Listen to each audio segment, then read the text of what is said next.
नमस्कार। विरासत न्यूज और नियम की इस स्पेशल कंबाइंड कवरेज में आप सबका स्वागत है। आज हम किताबों पर चर्चा करने वाले हैं, पर ये कोई बोरिंग किताब नहीं होने वाली है। ये कॉकरोच जनता पार्टी के किसी सामंजस्य से ही ऐसा लगता है कि निकली है, पर उससे काफी पहले लिखी जा चुकी है। इसीलिए हम कहते हैं कि पत्रकार are the first drafters of history. हमारे साथ है इस किताब की राइटर जयंती मैम, जिन्होंने एक बड़ी इंटरेस्टिंग किताब लिखी है जिसका नाम है शुगर डैडी। अब जब मेरे को विनोद सर ने ये डिस्कशन के बारे में भेजा, मुझे लगा है हम नितिन गडकरी की बात तो नहीं कर रहे, क्योंकि वो भी आजकल शुगर डैडी बने हुए हैं। लेकिन वो अलग विषय है, इथेनॉल ब्लेंडिंग का इशू बहुत अलग है। जेनजीज को समझना एक अलग ही बाइबल है, मुझे ऐसा लगता है। देखिए, जेनजीज का नैरेटिव, जेनजी है कौन? जेनजी है 1997 के बाद पैदा होने वाला हर बच्चा। तो आज के डेट में वो वर्कफोर्स को डोमिनेट कर रहा है। उसकी उम्र हो चुकी है 27-28 साल। वो शायद अभी तक एक बच्चा भी पैदा कर चुका है, शादी के इंस्टीट्यूशन में या तो बंध चुका है या बंधने वाला है। तो ये जो जनरेशन है ना, ये आपका बेसिकली 2029 में मैक्सिमम वोट बैंक जेनजी होगा। तो जेनजी का जो रोल है उसको समझना इतना इंपीरियल हो चुका है कि आज की डेट में बीजेपी के एमपीज क्लॉक्ड इट वाला जो फ्रेज है वो यूज कर रहे हैं। डेलुलू इज द सोलुलू यूज कर रहे हैं। मस्से गुना हुइया की बात हो रही है जिसका कोई मीनिंग नहीं है। मुझे 10 बार पूछना पड़ा गूगल से। देखिए, technicality wise I am a Gen Z, but मैं जेनजी से रिलेट नहीं कर पाती हूँ, इसलिए मैं अपने आप को मिलेनियल या जिलेनियल कह देती हूँ, क्योंकि मैं उन दोनों का कस्प हूँ शायद से। मैं मेरे ज्यादातर दोस्त मिलेनियल्स और थोड़े से ओल्डर लोग हैं। मेरा खुद का हस्बैंड ही is in the Gen X. तो मैं जेनजी से रिलेट नहीं कर पाती, बट मैं जेन अल्फा को पढ़ाती हूँ। तो ये जनरेशन आपका दिमाग घुमा सकती है अगर आप इनको समझने की कोशिश ना करें। पर मेरे आंकलन से ज्यादा मैं चाहती हूँ कि जयंती मैम ये बताएं कि एक पूरी किताब लिखने की क्या जरूरत थी मैम जेनजी और शुगर डैडी पर। आपका बहुत बहुत शुक्रिया आज जेनजी के बारे में और मेरी उपन्यास शुगर डैडी के बारे में चर्चा करने के लिए। देखिए, मैं हूं तो वैसे जनरेशन एक्स, राइट, बिल्कुल। और आपने जैसे कहा कि आप जेनजी होते हुए मिलेनियल फील करती हैं, तो मैं जेन एक्स होते हुए अपने आप को जेनजी फील करती हूँ, बिल्कुल। मुझे लगता है 25 के आसपास कहीं जाके मेरी उम्र अटक गई है।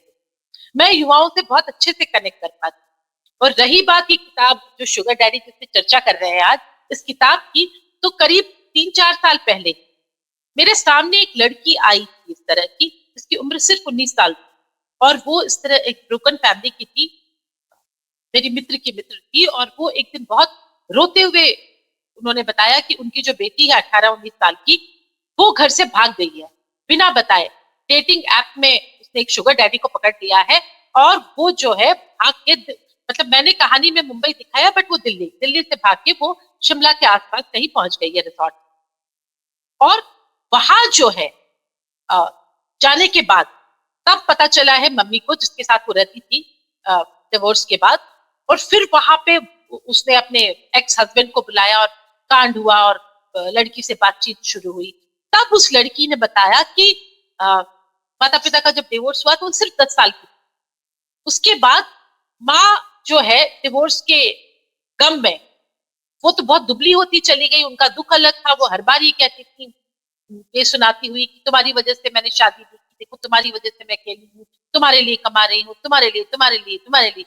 वो लड़की जो है इतनी साइकिक हो गई कि उसे जो है एबनॉर्मल, उसे हार्मोन की इश्यूज हो गए, बहुत ओबेस हो गई।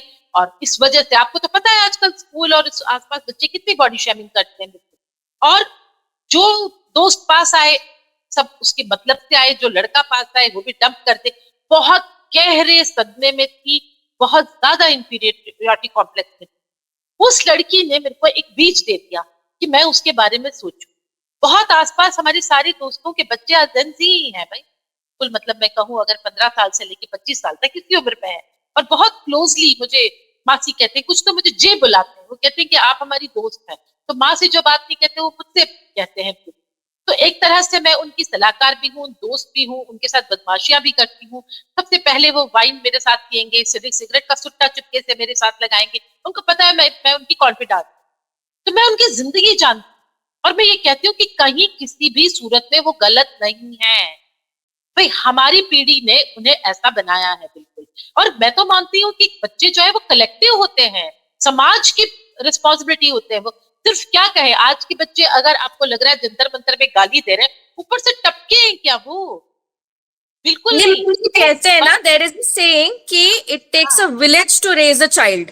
आप सोचो कि आप अकेले बच्चा पैदा कर लो, वो पॉसिबल नहीं है, क्योंकि मदर का बॉडी जब रिक्यूपरेट कर रहा होता है तब दादी नानी लगते हैं, हस्बैंड का रोल लगता है। I remember when I was born, my father and mother were arranged marriage, तो वो इतना कोई लवी डवी नहीं थे। पापा कोई बहुत मेच्योर नहीं थे, बिकॉज वो एक जॉइंट फैमिली में थे, पैम्पर्ड लड़के थे, सिंगल सन थे, दो बहनें ही थी।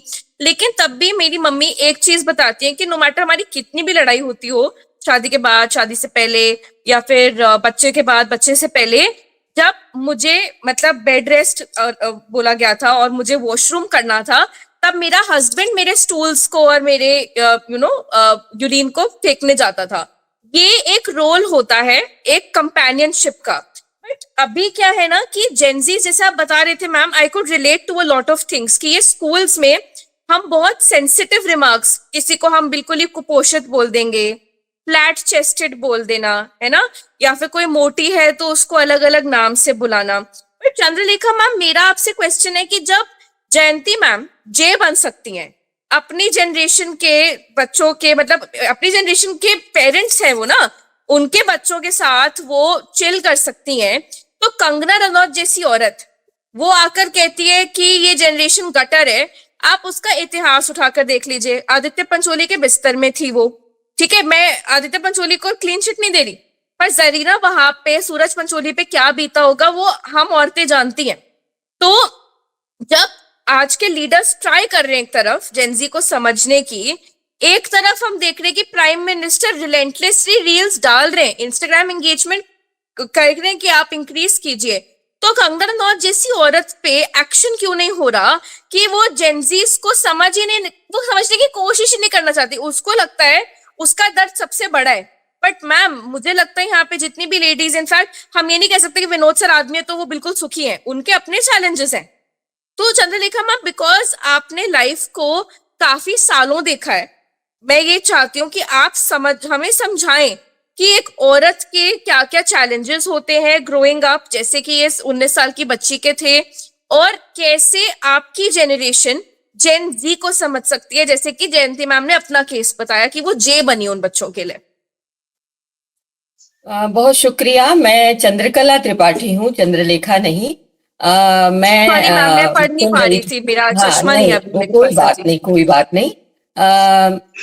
जयंती को मैंने बहुत ध्यान से सुना और आपने आपका, शुगर डैडी पढ़ी भी है, तो मैं चाहूंगा कि थोड़ा सा आप उस जो बुक है, उपन्यास है, मैं उसके उसी बारे का में भी, संदर्भ लेके बात करूंगी, संदर्भ में ही मगर बताएं कुछ। एक प्रश्न आया है अगर, तो मैं उस पर थोड़ा सा इशारा करूंगी, ज्यादा मैं उस पर नहीं जाऊंगी। आपने कहा कंगना रनौत, और क्योंकि हम कंगना रनौत को इसलिए फुटेज दे रहे हैं कि उन्होंने बहुत सारा स्क्रीन भी छेका हुआ है, गॉसिप्स भी छेका हुआ है, बहुत सारी चीजों में उनकी उपस्थिति है, लेकिन उस तरह की जो बातें हैं ना वो बहुत तरफ से आ रही हैं। तो होता क्या है कि जो पावर होता है, सत्ताएं होती हैं, वो कोई भी हो, वो एक समझ लीजिए कि वो स्टेटस को मेंटेन रखना चाहती है, उसके लिए वो नहीं चाहती कि कहीं से सवाल खड़े हो, और वो अपना पक्ष ऐसे निर्मित करती है। उसके पास बहुत तरह की सेना होती है, उसके पास पैदल भी होते हैं, उसके पास घुड़सवार भी होते हैं, उसके पास अलाना भी होते हैं, उसके पास फलाना भी होते हैं। तो कंगना रनौत उनकी सेना की एक सिपाही है। उसकी भाषा को आप ऐसे देखिए, उसके पक्ष को भी आप ऐसे देखिए, वो उसको बहुत गंभीरता से लेने की जरूरत नहीं है, और वो जेन जी पर किसी आधिकारिक वक्तव्य के लायक नहीं है। मैंने जयंती को सुना, और चूंकि मुझे शुगर डैडी का संदर्भ पूरा याद है, मैंने उपन्यास पढ़ा, और जयंती जानती है मेरी मनस्थिति को भी, जब मैंने उपन्यास पढ़ा और मुझे इसने बांधा, और मेरे लिए ये जो टेक्स्ट है एक थ्रिलर नहीं रह जाता, क्योंकि ये थ्रिलर, एक सस्पेंस, एक अपराध कथा जिस तरह से अप्रोच रखती है, जैसे वो बयान करती है, उससे अधिक मुझे अपने समय का की बहुत सारी जटिलताओं में प्रवेश करने वाला ये उपन्यास लगा मुझे। तो जो शुगर डैडी है, ये जैसे आपकी बात में भी गौरी बहुत सारे सब चीजें झांक रही हैं कि एक समय रचा जा रहा है। ये जो समय रचा जा रहा है, एक समाजशास्त्री कैसे देखेगा? कौन से ऐसे चीजें हैं जो भाषा को इतना बदलती हैं? चाहे वो गाली की भाषा हो, चाहे वो शुगर डैडी की भाषा हो, ये भाषाओं में जो इतना उत्पात मचा है, जो जेन जी है, ये इस भाषा को से लड़ रही है। मैं उसको भाषा में ही देख रही हूं, क्योंकि उसने भाषा को खोल उतार कर स्वीकार किया। लोकतंत्र है, आजादी है, उदारीकरण है, स्वतंत्रता है, तमाम जो शब्द हैं सबके अर्थ गायब। एक अर्थहीन भाषा के मुकाबले में हम सब लेकर खड़े हैं और हमें साहस नहीं था। हमें और जेनजी में क्या पता, हम भी जानते थे कि हमें ये नहीं करना चाहिए, हम भी जानते थे कि हमें यहाँ चुप नहीं रहना चाहिए। मेरे पास भी बहुत सारी साहसों की कहानियां हैं, मेरे अपने साहस की भी कहानी। तो हमें पता है कि हम क्यों क्यों क्यों क्यों चुप रह गए। और हमने उस आंदोलन में देखा कि बच्चे अपने पिता को जवाब दे रहे हैं उस धरनास्थल। वो केवल सिस्टम को जवाब नहीं दे रहे हैं, वो बीजेपी की एमपीज को देखिए ना मैम, आप बिल्कुल। देखिए तो कि 2 प्रोमिनेंट एमपीज, एक ओडिशा से और एक असम से, और दोनों बहुत नहीं, strong states हैं मैं जो कहा आपने, मैं किताब पे ही रहना चाहूंगी। कारण जी। ये है कि किताब में बहुत सारी ऐसी चीजें जहां से आप इन चीजों की व्याख्या करते हैं।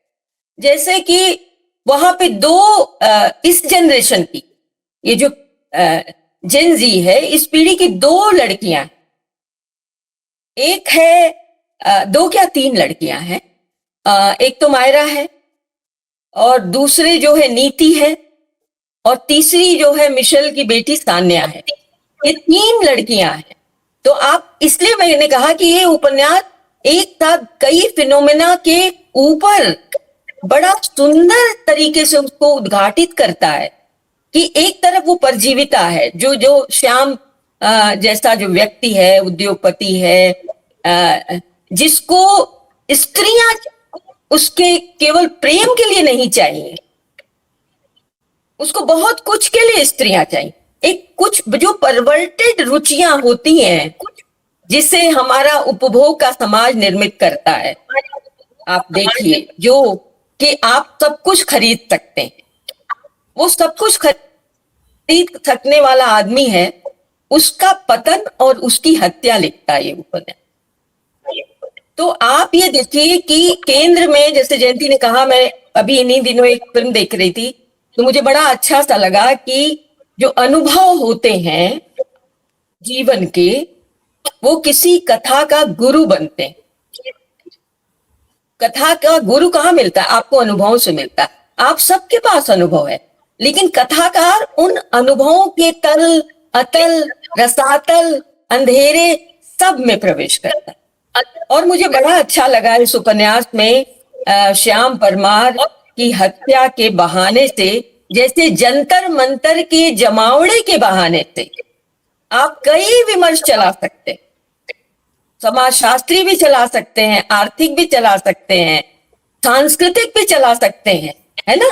आप कितने लोगों का सामना कर रहे हैं कि आप जब कहते हैं कि आप जो कहते हैं कि भाषा जो है वो कवच छोड़ कर आई है, आप उसको गालियों की भाषा कर रहे हैं। आपकी इस बात को समझने वाले कितने लोग हैं, जरा गिनती करिए। यानी हम सब के सब कंडीशनड हैं अपनी उन्हीं सनातन रुचियों में। एक तरफ सनातन है जो धर्म के स्तर पे भी, संस्कृति के स्तर पे भी, जो बदलना नहीं चाहता, जो बच्चों की जुबान है क्या कि उसके पास तर्क नहीं है, लॉजिक नहीं है। वो कहता है कि आप बहुत बोलती हैं, आप बहुत ज्यादा, आपको पता है इंटरव्यूज में इसलिए कैंडिडेट्स नकारे जाते हैं कि वो बहुत बोलते हैं। मैं तो कितने सारे बोर्ड का हिस्सा रहती, भाई ये कौन सा अपराध है? कोई सवाल पूछता है तो ये अपराध तो नहीं है। तो यहां पर वो जो नीति है उसका एक बड़ा सपोर्ट सिस्टम है, उसका घर, वो पत्रकार है, उसको दिल्ली जाना। तो हम्म वो जो ताजा खबर में वो घुसती है, उस अपने पिता के पद के से उसकी सहूलियत है कि वहां सब जगह घुस सकती है, कैमरामैन के ऊपर भी जाके इधर उधर। सबसे ज्यादा इन तीनों लड़कियों में एक चीज जो समान है वो हिम्मत है। नहीं, हिम्मत बहुत चाहे वो आप इंस्ट्रूमेंटल मायरा की वर्ड है हिम्मत मैम। देखिए, मैं आपको चाहे फ्रैंकली नहीं। बताऊं, हिम्मत ही हर चीज डिफाइन करता है। तो निशा मैम, मैं नेक्स्ट सवाल आपसे पूछूंगी।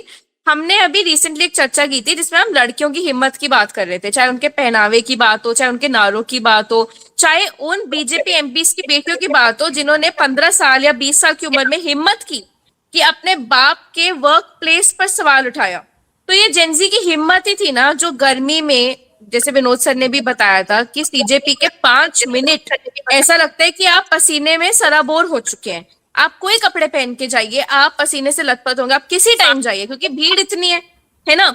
मैंने ये चीज देखी कि वहां पे खाने का इंतजाम, सफाई का इंतजाम, सब कुछ ये हिम्मत का ही तो काम है। नहीं तो आप और मैं तो आराम से घर पे बैठ सकते, लेकिन वहां जाना, वहां ये सब इंश्योर करना, जंतर मंतर को एक मेला बना देना, it was like an awakening fest. तो हम जब इस बुक से ये चीजें रिलेट करते हैं, जब इस हिम्मत की बात रिलेट करते हैं, तो आप क्या समझते हो, आपको क्या लगता है कि ऐसी बुक्स जो हैं जब जेंजी पढ़ने पे आए, या इसकी कभी, मैं तो कामना करूंगी मैम ओटीटी बन जाए। जयंती मैम, आपको जरूर काम करना चाहिए इस बारे में, पर इसका ओटीटी तो बहुत कंज्यूम होगा, फिर छोटी छोटी रीलें निकलेंगी, उसमें से वायरलिटी बढ़ेगी। तो आप सोचिए कि वहां पे लाइव काउंटर्स थे मीम्स के, हिम्मत ही तो चाहिए होगी ना। गाली लिखने के लिए भी हिम्मत चाहिए होगी, क्योंकि मैं शालीन लोगों को भी देखती हूँ जो पब्लिक लाइफ में है, और मैं ऐसे लोगों को भी देखती हूँ जो बहुत ही कैची चीजें बताते हैं किसी भी भाषा में। तो आपका इस बुक के संदर्भ में, और ये जो हिम्मत का एक हमने टॉपिक छेड़ा है, इस पे क्या कहना है? और हिम्मत का इस पे क्या कहना है? गौरी जी, सबसे पहली बात तो कि मैं अभी तक मैं हमेशा यही कहती हूँ कि जेनजी जो जनरेशन है ये सबसे क्योंकि ये जानती है कि इन्हें क्या सवाल पूछने हैं। जो हमारी जनरेशन थी, हम शर्म और लिहाज में कई बार चुप रह गए। हम सामाजिक चीज़ों की वजह से, हमारे कल्चर की वजह से बोल नहीं पाए। तो ये जनरेशन अपनी बात रखना जानती है, इनके पास क्लैरिटी ऑफ थॉट है। जो अभी जो चंद्रकला मैम ने जब शुरू करा कि कंगना रनावत जी ने जो स्टेटमेंट दिया, ये बहुत अनफॉर्चुनेट है मैम, एक ऐसी महिला के मुंह से जो इस पोजीशन पे है जहाँ पे वो वुमेन एम्पावरमेंट को रिप्रेजेंट कर सकती हैं, उनके मुंह से इतनी घटिया बात निकलना जेनजी के बारे में इज नॉट एक्सेप्टेबल। और मैं ये मानती हूँ कि इस ओहदे पे अगर कोई रहता है, उनकी तरफ से ये स्टेटमेंट आना सही नहीं है। आप सबके लिए एक परसेप्शन नहीं बना सकते। हमने पिछले पॉडकास्ट में ये डिस्कशन किया था कि अगर 100 में से अगर 90 लोग अपनी आवाज उठा रहे थे सही के लिए, तो वहां पे 10 ऐसे थे जिन्होंने अभद्र भाषा का प्रयोग किया। हम उनका समर्थन नहीं करते, हम ये नहीं कह रहे कि उन्होंने अभद्र भाषा का प्रयोग किया, विच इज गुड। गुस्से में हुआ, इमोशंस में हुआ, इमोशन आउटबर्स्ट हुआ, अग्रीड, उसको कोई सपोर्ट नहीं कर रहा। बट एक पूरे जनरेशन को अगर आप एक ही पलरे में लेके आप उनको गटर कह देते हो, आप ये कह देते हो एक कि वो एक ऐसी जनरेशन है जो गटर से निकली है, जो खुली है, तो आप ये देखो कि कल को आप अपने घर की, उनके भी आई एम श्योर उनके घर में भी अपनी भतीजियां हैं, उनके भाई की लड़कियां हैं, तो ये स्टेटमेंट और इस लेवल की महिला से उम्मीद नहीं थी। कंगना रनावत जी को मैं काफी हद तक ये समझती थी, काफी वोकल महिला रही हैं वो, उन्होंने अपने काफी अप्स एंड डाउन्स के बाद, वो सबका पास्ट होता है, उससे ओवरकम करके आई हैं, बट ये स्टेटमेंट उनसे एक्सेप्टेबल नहीं था। जेनजी जागरूक है मैम, वो अपने बारे में जानती है उन्हें क्या बोलना है क्या नहीं बोलना है, तो एक परसेप्शन जो बन गई है। मैं सबसे पहले तो मैं ये कह दूं मैम कि मैं इस कल्चर को सपोर्ट नहीं कर रही कि शुगर डैडी सही है या गलत है। It is all about perception. Ma'am, शादियां तो पुराने जमानों में भी ऐसी हुआ करती थी, या रिलेशनशिप ऐसे रहा करते थे जहां पे 20 साल 30 साल का डिफरेंस था, तब वो हमारा कल्चर और हमारे सभ्यता का हिस्सा बन गया। बट उसी टर्म को रील के टर्म में अगर हम बात करें, सोशल मीडिया के टर्म में हम बात करें, तो आज एक टर्म आ चुका है शुगर डैडी, शुगर मॉमी। हमने देखा है मैम, अभी बहुत सारे ऐसी सक्सेसफुल मैरिज है। आप प्रियंका चोपड़ा, निक जोन्स को देख लीजिए, उनके बीच में कितने डिफरेंसेस है, कितने अभिनेता अभिनेत्रियों के बीच में डिफरेंसेस हैं। तो उसको इस टर्मिनोलॉजी को गलत कहना सही नहीं है। जयंती मैम की मैंने आज ही मुझे पता लगा तो मैंने थोड़ा वो बुक पढ़ने की कोशिश करी। मैम बहुत बढ़िया किताब आपने लिखी है। एंड मैं ट्रैवल करने में बहुत, मतलब आई एम अ ट्रैवलर, मैं बैक पैकर हूँ, मुझे बहुत घूमना पसंद है। मैंने ये कल्चर थाईलैंड में मैंने देखा था मैम। बड़े उम्र के फॉरेनर्स वहाँ के कम उम्र की लड़कियों के साथ घूम रहे हैं। घूमने का मतलब ये नहीं था कि उनको शुगर डैडी या शुगर मॉमी की तलाश थी। घूमने का मतलब था लोनलीनेस, कंपेनियनशिप, फ्रेंडशिप, जो वो ढूंढ रहे थे एक दूसरे में, एक दूसरे के साथ वक्त बिताना। तो इस टर्मिनोलॉजी के बारे में एक बड़ी वन साइडेड धारणा बनी हुई है कि सिर्फ पैसों से या किसी का फायदा उठाने को लेके इस टर्मिनोलॉजी को सपोर्ट किया जा रहा है। तो ये गलत है।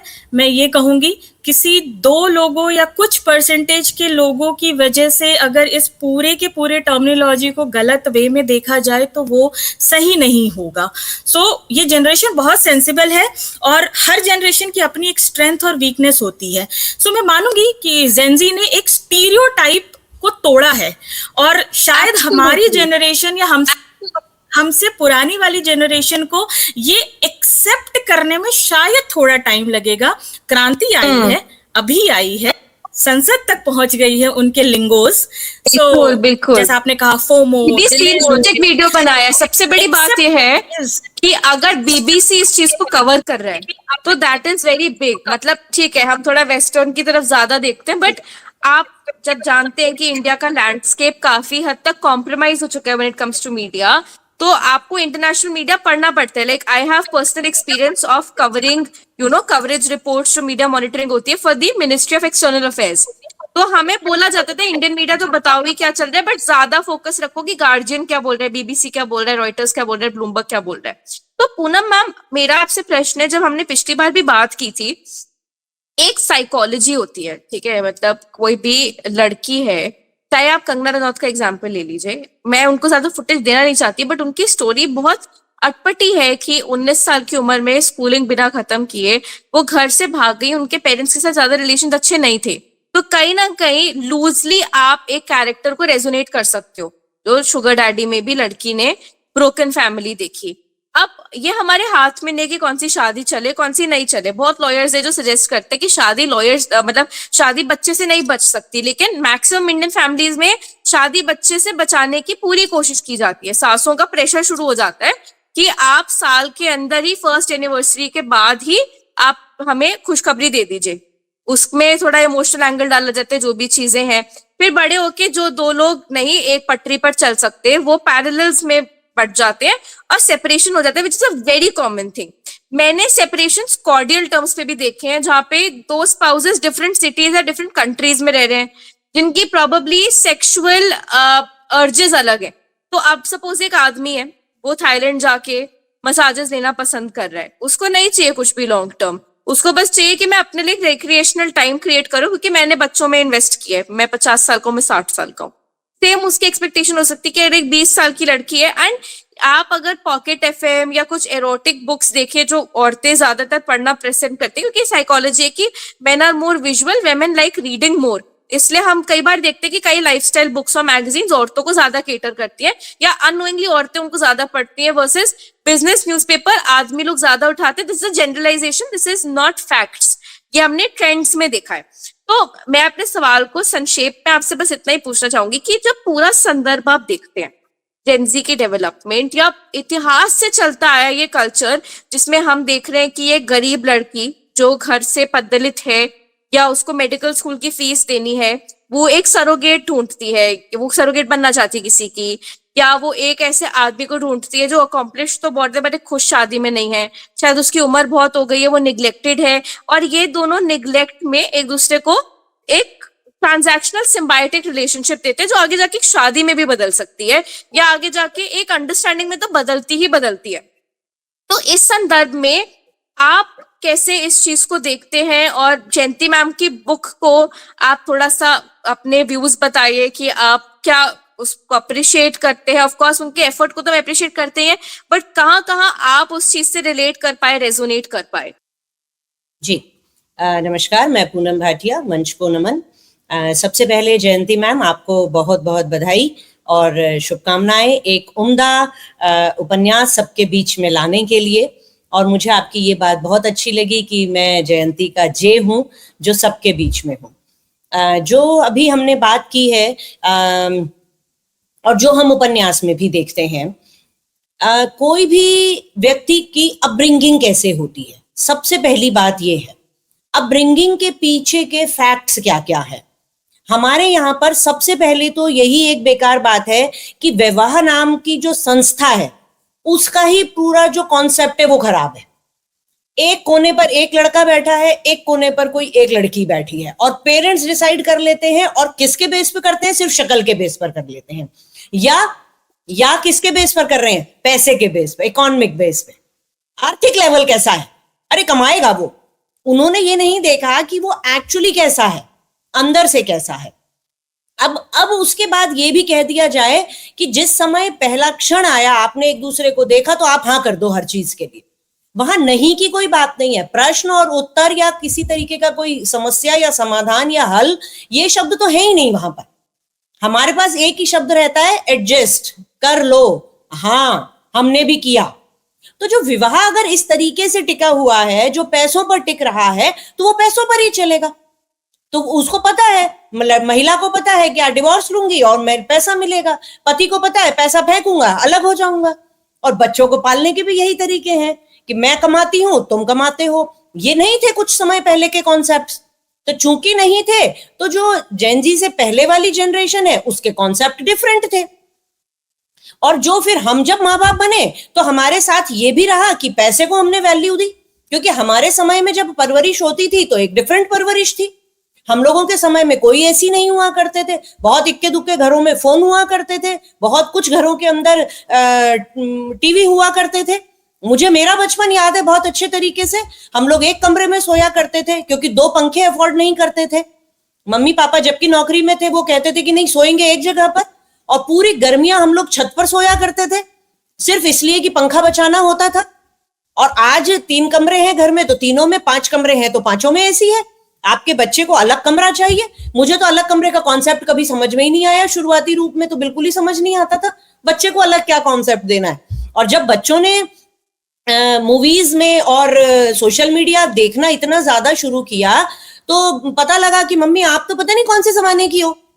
तो ये समझ में आता है। और जब मैंने जयंती मैम का देखा, पढ़ा वो नॉवेल, तो मुझे समझ में आ रहा था कि कहाँ कितना गैप है ये। मतलब एक एक्सेप्टेंस भी तो कोई चीज होती है। 30 साल का गैप, ऐसी कौन सी चीज किसी को आकर्षित कर सकती है किसी के अंदर कि आप 30 साल पीछे चले जाएंगे किसी के लिए, या 30 साल आगे बढ़ेंगे। यानी कि अगर अभी तो आप 25 के हैं तो आप अपने से यानी कि 30 साल छोटे के साथ कैसा कुछ भी किसी भी तरह का रिलेशन बना सकते हैं।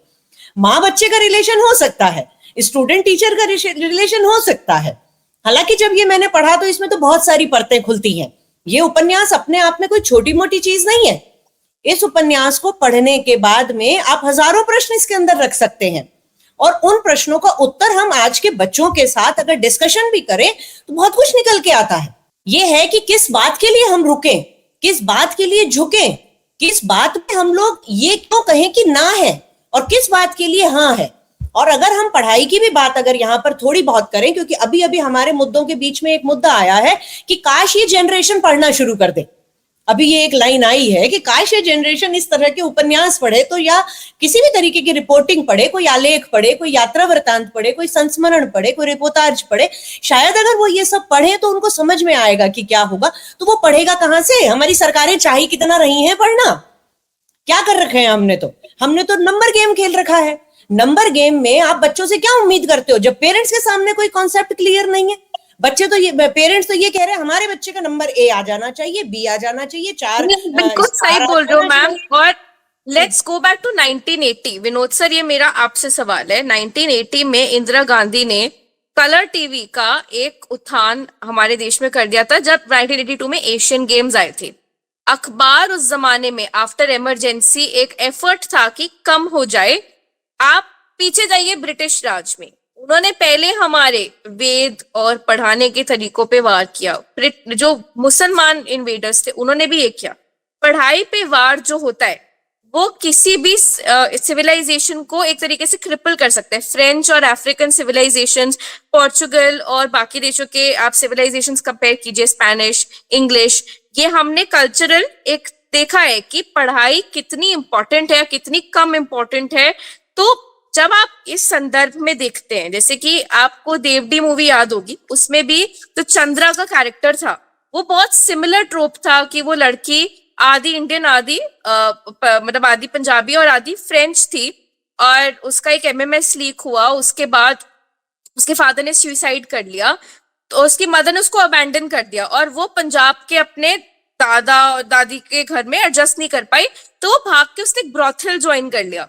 तो जब हम ऐसे कॉन्सेप्ट्स देखते हैं कि सेक्स को पैसे के लिए बेचा जा रहा है, कमोडिटाइजेशन हो रहा है। आपको याद होगा सर, हमने एक मूवी रिव्यू भी किया था और उसमें हम लोगों ने वो कॉन्सेप्ट डिस्कस किया था। अब selling sex is a whole topic in itself, but इस किताब के संदर्भ में फ्रॉम मेल गेज आप कैसे देखते हैं इस चीज को? क्योंकि देखिए, जो कैरेक्टर जयंती मैम ने एक तरीके से चित्रण किया है वो आपके ही एज ग्रुप में है और आपकी बेटी भी है, लेकिन आप एक आदमी भी है जिसके डिजायर्स हैं। तो उस तरीके से आप इस संदर्भ को कैसे देखते हैं? क्योंकि हमने वो भी रिपोर्ट आज किया था कि कैसे जेनजी लड़कियां एक डिफरेंट तरीके के कपड़े पहनती है, जिन पे टिप्पणी हम ना ही करें तो बेहतर है, क्योंकि फिर आप ऑर्थोडॉक्स कहलाएंगे। तो sir, your thoughts on this book? कोई भी जनरेशन जो है वो अपने आप को ज्यादा समझने का एक होता है ना, उनके मन में अभिमान कि मैं ज्यादा समझदार हूँ। आज की जो पीढ़ी है वो कम समझदार है। तो हम लोग के मन में भी इस तरह की एक धारणा थी जो कि अब टूट गई है। जंतर मंतर और पूरे देश भर में जो जिस तरह से उन्होंने खुल करके अपने विचार रखे, खुल के अपनी बात रखी और जिस हिम्मत के साथ वो सामने आए, तो मुझे तो बहुत ही ज्यादा मतलब एक तरह से दीवानापन टाइप का हो गया कि भाई इतना, माने एक इतनी पीढ़ी जो है इतना प्रोग्रेसिव हो सकती है कि हम लोग की पीढ़ी तो अपनी बात को सामने रखती ही नहीं थी। परिवार में क्या मतलब, कहीं भी स्कूल कॉलेज कहीं भी अपना बहुत ही शर्मिला किस्म का एक की पीढ़ी थी। तो ये जो उपन्यास लिखा है जयंती जी ने, तो एक बड़ा मुझे लग रहा है कि किस तरह से उसमें क्राइम थ्रिलर टाइप का है, सस्पेंस है, और फिर समाज से भी उसको और जो जनरेशन है उससे भी जोड़ा है। तो हम ज्यादा जानना चाहेंगे जयंती मैम से, और मैं चाहता हूं कि इसके बाद जो दूसरा राउंड होगा उसमें जयंती मैम से जानना चाहे कि कैसे उन्होंने इसको पूरा विजुअलाइज किया कि उसमें थ्रिलर भी है, सस्पेंस भी है, और फिर समाज के बारे में भी जो रियलिटीज है वो भी है। तो मैं चाहूंगा ज्यादा हम लोग बात करने के बजाय जयंती मैम बात करें, और इसके बाद जो एक राउंड हो गया तो अगले राउंड में हम उनसे फिर ये जानना चाहेंगे कि क्या किस तरह से उनके दिमाग में इस तरह से क्या, क्योंकि बड़ा एक जटिल पूरा उपन्यास जो है बहुत ही जटिल है, जिसमें जनरेशन को भी जोड़ा गया है, उसकी मानसिकता को भी, और उसमें क्राइम भी है। एक मैंने पूरा, जैसे तुमने कहा कि एक फिल्म का पूरा एक उसमें मसाला है, और कोई फिल्म भी अगर चाहे तो फिल्म भी बना सकता है उसमें। Thank you so much in सब गेस्ट्स का। ये वाला वीडियो हमारा बहुत ही ज्यादा इंफॉर्मेटिव रहा। मुझे बहुत अच्छा लगा कि आप सब महिलाएं, इर्रिस्पेक्टिव ऑफ आप कहाँ थी, आप क्या सोचते हैं, आप किस जनरेशन से हैं, 16 है या 60 है, आप हम सब ये बात पहुंचा पाई कि ये जो बुक है ये आज की रियलिटी को कैसे दर्शाती है। I feel Jayanti ma'am personally this is a very evergreen book, और ये आगे जाके कॉलेज की हर लड़की 18 ऑनवर्ड्स को, जैसे diary of a young girl पढ़ाई जाती थी स्कूल में एन फ्रैंक की, उस तरीके से मुझे लगता है कि JR की बुक भी सबको पढ़नी चाहिए। उसी के साथ आप सबका बहुत धन्यवाद, और आप सबका भी जो देख रहे हैं, आप ऐसे ही देखते रहिए विरासत न्यूज और नियम।